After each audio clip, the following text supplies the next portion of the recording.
میاں صاحب کا شتاری بھی ہے، حضرت محمود ہاشمی رحمۃ اللہ علیہ کا، خواجہ محمود حسن کا،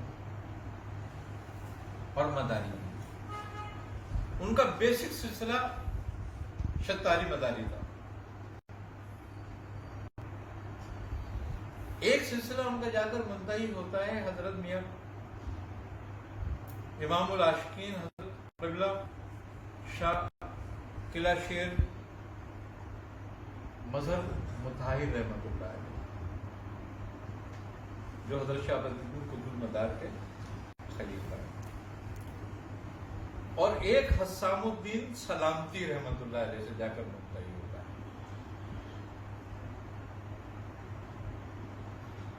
آئی نا سمجھ کی بات؟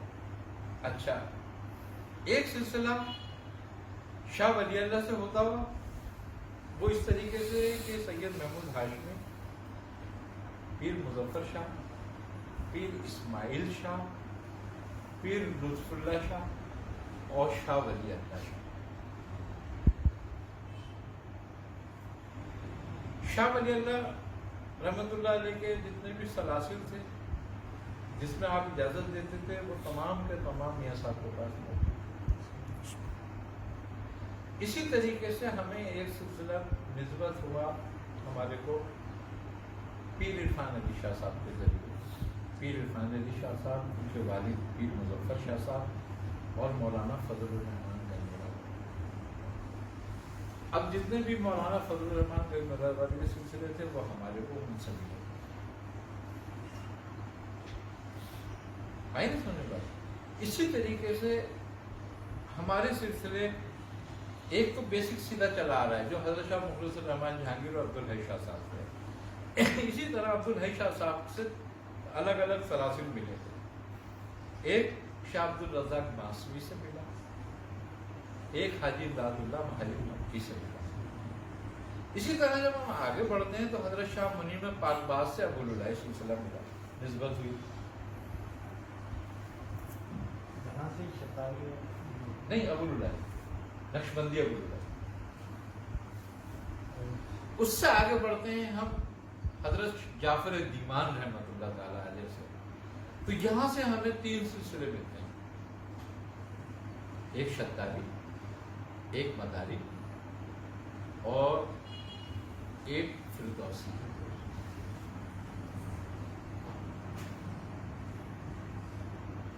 اب ہم اس سے آگے بڑھتے ہیں جب، تو حضرت شاہ قطب بینائے دل سے ہمیں چار سلسلے الگ الگ ملتے ہیں، جس میں شیخ رندن بڑھاچی ہیں، شیخ اجمل بڑھاچی ہیں، شیخ حساب الدین سلامتی ہیں، اور پھر شیخ نجم الدین قلندر ہے۔ اب شیخ نجم الدین قلندر سے ہمیں مختلف سلسلے ملتے ہیں، ایک مداری سلسلہ حضرت جمال الدین جنبن جنتی سے، ایک پیر خضر رومی سے، اور ایک ان کے والد نظام الدین سہروردی قادری سے۔ اب نظام الدین سہروردی قادری کا سلسلہ جو ہے اپنے والد شیخ نور الدین مبارک سے ہے، اور شیخ نور الدین مبارک شیخ شہاب الدین سہروردی سے ہیں۔ اب شیخ شہاب الدین سہروردی سے ہمیں دو سلسلے ملتے ہیں، ایک قادری اور ایک سہروردی۔ اب ہم اور نیچے آ جاتے ہیں ادھر نجم الدین قلندر پہ، تو نجم الدین قلندر کے جمال الدین جنبن جنتی سے یہ مداریہ خاندان ہو گیا۔ حضرت پیر خضر رومی سے یہ قلندریہ خاندان ہو گیا۔ اب پیر خضر رومی کو قلندری سلسلے سے بھی خلافت اور اجازت دی شیخ عبداللہ علمدار سے، اور حضرت خواجہ قطب الدین بختیار کاکی رحمۃ اللہ علیہ سے۔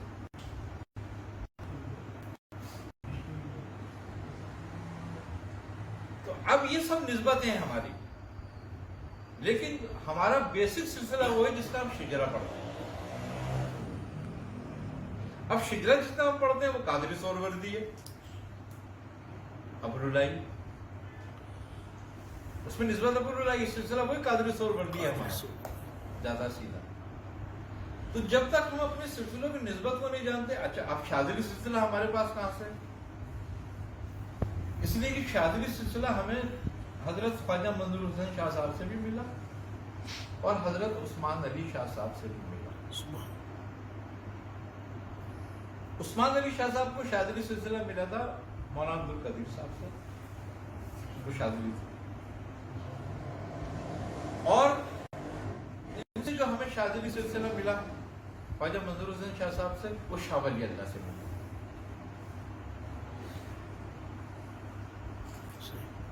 تو یہ نسبت ہمارے پاس ساری ہیں موجود.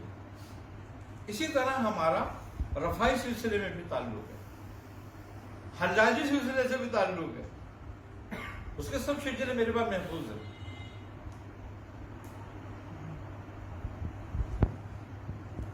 تو لیکن بیس ہم نے کیا, اب ہم اپنی نسبت کو چھوڑ دیتے ہیں اور جو بیسک نسبت ہے اس کو چھوڑ دیتے ہیں, جو واسطے ہیں ان کو پکڑ لیتے ہیں. ایسا ہونا نہیں چاہیے. نسبت اور واسطے میں فرق ہے. فیض نسبت سے ہوتا ہے تمہیں, واسطوں سے نہیں. واسطے تعلق رکھنے کے لیے ہے کہ ہمارا یہاں سے بھی تعلق ہے, ہمارا یہاں سے بھی تعلق ہے. جب ہم نسبت کو مضبوط کرتے ہیں تو ان نسبتوں سے ہی تو واسطے ملے ہیں. اب جن نسبتوں سے ہمیں واسطے ملے ہیں ہم وہ نسبتیں ترک کرتے ہیں اور واسطوں پہ آ جائیں, فیض ہوگا نہیں ہوگا. ہم اپنے نام کے ساتھ اس طرح مطلب ہم نسبت جوڑے, تاریکی, قادری, سہروردی, تو یہی بیس ہے. سہروردی ابوالعلا, قادری, تاریکی, سہروردی. ہمارے جو پیرانے اکرام ہے نا, انہوں نے اپنے ساتھ ابوالعلا لگایا ہے. تو ہمارے لیے فخر کی بات ہے. بے شک, الحمدللہ. وہ بزرگ نسبتوں کو جانتے تھے اور سمجھتے تھے, ہم واسطوں کو سمجھتے ہیں. اب ہمارے پاس واسطے تو 40 ہیں کم و بیش, زیادہ ہے بلکہ اس سے, اور سب شجروں کے ساتھ ہیں, پوری سند کے ساتھ ہیں. ہم دے رہے تھے جس کا جی چاہے جہاں چیک کر لے اس کو کہ یہ واسطے ہیں یا نہیں ہیں. لیکن ہم نسبت کو چھوڑ دیتے ہیں. تو ہمیں بیسک نسبت پہ نظر رکھنی ہے اپنے. واسطہ ہمیں نسبت سے رکھنا ہے. جب نسبت کا فیض ہوگا واسطوں کا آٹومیٹک فیض ہو جائے گا. اب دیکھو ہمیں شاذلی سب سے زیادہ ہم یہاں سے چلا رہے ہیں, شاذلی خاندان کو سب سے زیادہ جتنی ہم نے حزب البیت پھیلائی ہے شاذلی خاندان کا اوراد پھیلایا اتنی ہے پاکستان میں کسی نے نہیں پھیلائی.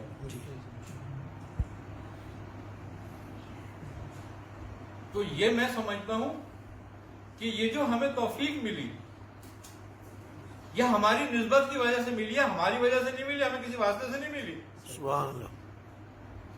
یہ ہماری نسبت کا کمال ہے.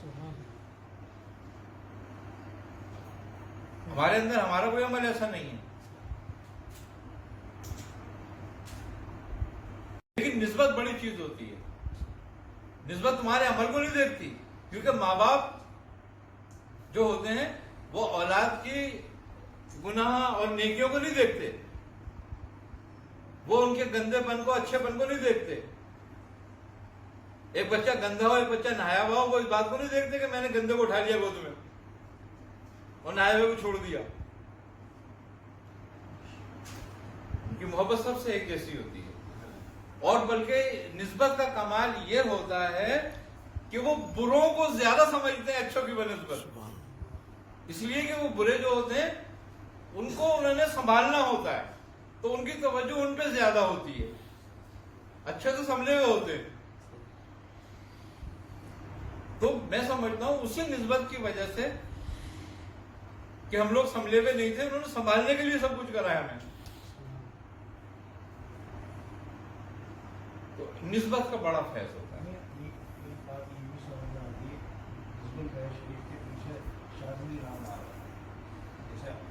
آج کا جو عام ٹائم ہے تو ہمارے عبداللہ خاندان کے اسباب میں حزب البیت شریف ہے, بالکل موجود ہے اور کم و بیش 5-7 واسطوں سے موجود ہے. اور ہم نے تو حزب البیت سارے واسطے دیے ہیں. اب حزب البحر ہمارے پاس تو نظامی واسطے سے بھی آئیے، حزب البحر جہانگیری سلسلے سے بھی آئیے، حزب البحر حاجی امداد اللہ مہاجر مکی کی طرف سے بھی آئیے، تو ہمارے پاس تو ساری سندیں موجود ہیں، شاہ ولی اللہ کے خاندان سے بھی آئیے، اور سب کی ہمارے پاس سندوں کے ساتھ اجازت ہے۔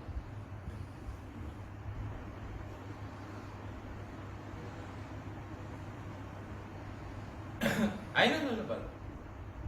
تو بات یہ ہے، لیکن ہم سارا فوکس نسبت پہ رکھیں، واسطوں پہ نہ رکھیں۔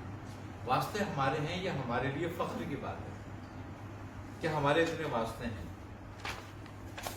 ہمارے بزرگ اتنے کشادہ ہیں،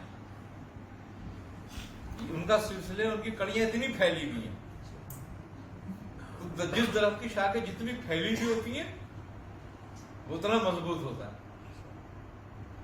تو یہ ساری شاخیں پھیلی ہوئی ہیں، لیکن ہمارا فوکس کس پہ ہونا چاہیے؟ درخت پر۔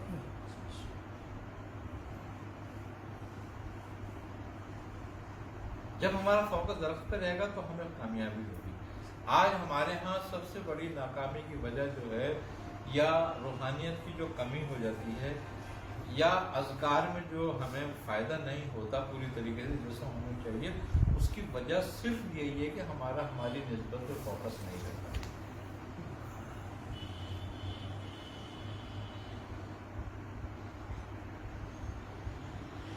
آئی نا سمجھ پر؟ تو یہ سمجھنے والی بات ہے، اس لیے محفل کے اندر اس میں بھی کوئی ایسا شخص ضرور ہو کہ جو ان نسبتوں کو جان کر اور اس کی باقاعدہ طور پر لوگوں کو تعلیم شناخت کرائے۔ یہ ہونا ضروری ہے، اور ہم اس پہ لکھ بھی رہے ہیں، اور اس کے لیے کتاب بھی لکھ رہے ہیں۔ پوری جتنے بھی ہمارے واسطے ہیں ہم وہ بھی ترتیب دے رہے ہیں، جتنے ہمارے واسطوں سے ہمیں اذکار ملے ہیں ان سلسلوں سے، شاذلی سے جو اذکار ملے ہیں، جو شتاریہ سے ملے ہیں، مداریہ سے ملے ہیں، قادریہ سے ملے ہیں، سہروردیہ سے ملے ہیں، چشتیہ سے ملے ہیں، فردوسیہ سے ملے ہیں، رزاقیہ سے ملے ہیں، جتنے بھی سلسلوں سے ملے ہیں، رفاعیہ سے ملے ہیں، حلاجیہ سے ملے ہیں، وہ ان سلسلوں کے ساتھ ہم تمام وہ اذکار لکھیں گے۔ قلندریہ سے ملے ہیں، تو تاکہ اس لیے ہم اس کی کوشش کر رہے ہیں، صحیح کر رہے ہیں کتاب کی، تاکہ ہمارے خلفاؤں تک وہ کتاب پہنچ جائے۔ اب جو ہمارے رابطے میں ہم اسی تک پہنچا سکیں گے۔ اچھا، جو ہمارے میں رابطے میں رہے گا وہ کم سے کم اپنے اچھے برے معاملات کو تو ڈسکس کر سکتا ہے نا، ہمیں بھی معلوم رہے گا کہ بھئی یہ خلیفہ کیا کر رہا ہے، کہاں کس تک پہنچا ہے، کنڈیشن میں کہاں پہنچے۔ بولے ایسے خلافت بانٹنے کا ہمیں کیا فائدہ بھائی؟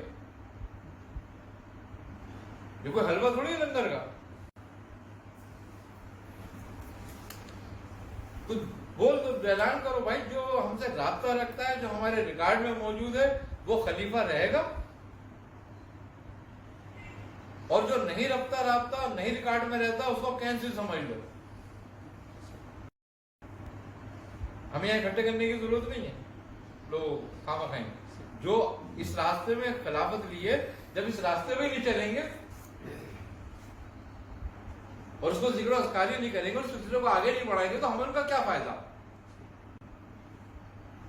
اپنے سر پر کیوں بوجھ رکھیں؟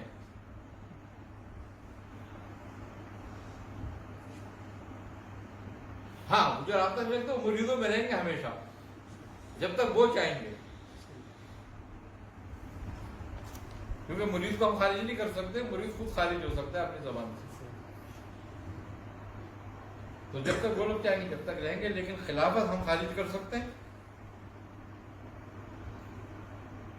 اور یہ بھی بات بتا دوں، جس کو میں نے خلافت دی ہے اس کو میرے کے علاوہ کوئی خارج بھی نہیں کر سکتا، کیونکہ یہ اصول ہے اس کا۔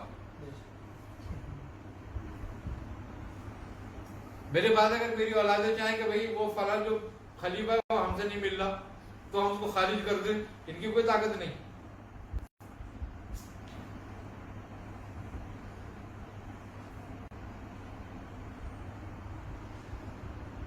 آئی نا سمجھ؟